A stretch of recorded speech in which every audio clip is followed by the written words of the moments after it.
What's going on, YouTube? As I mentioned in the last video, we need to change the starter on the bucket, but let me introduce you to the bucket. So this is the bucket. It's a 2007 Saturn Ion. I think I paid like 1,500 bucks or so for it to keep miles off my truck out there. AC works, heater works, so everything works except the starter.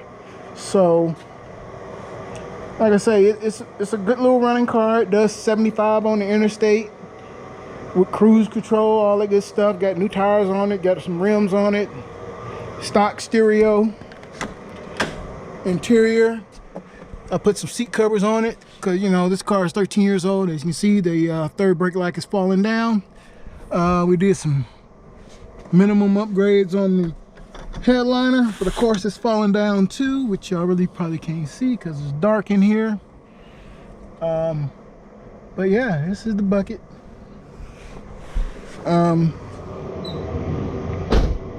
Battery is in the trunk right here. So basically the first thing we got to do is we got to disconnect the battery before we can start on the starter, which is located up front. So we'll do that and then we'll go up front and get started. All right, we use the 8mm to take the battery terminals off, so we have no power, so we make sure we don't get shocked. Next, we need to go underneath. So what we'll do is we'll come over here, crawler,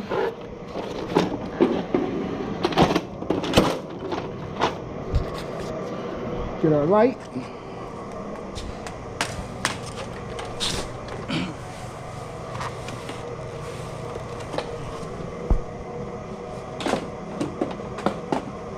So our starter is located right here. So there should be a 15 here, and there should be one on the top that you're gonna have to use an extension to get to. But before that, you go ahead and take those wires off the back of the nuts up here. One is the positive, the other one should be negative on the bottom. And we should be good. So I will do that since I can't do both and hold the hands and all that good stuff. So hang on. All right, we got the starter back in. We got our bolts on. We got our wires connected back right there. So it'd be the top copper one, and then this one right here that's on the little bitty one. The two that you have to take off.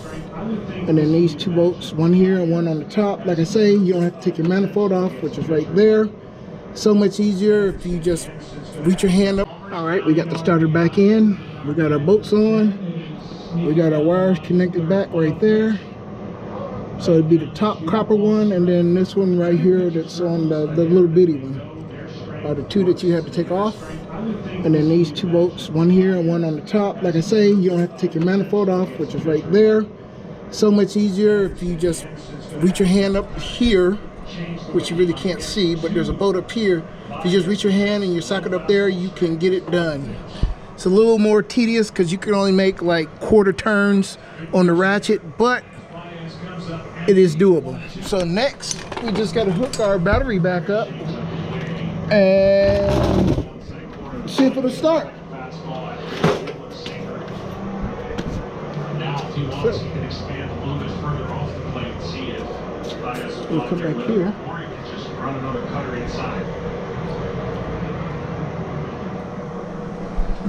I'll bring the light with us.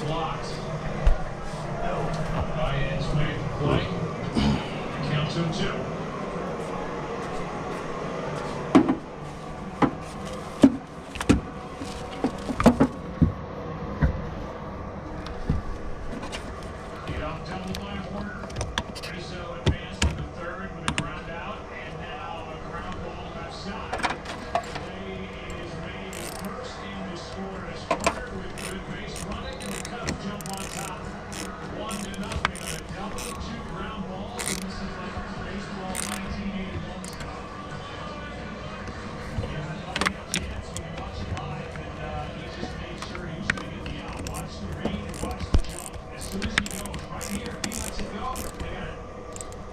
Just like that, we got our batteries in. So now we just need to see if it's going to start.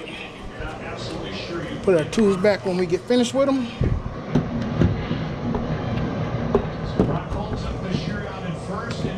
That's where that goes.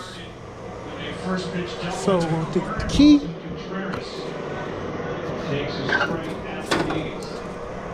When's the last time you saw a double, 2 groundouts, produce a run?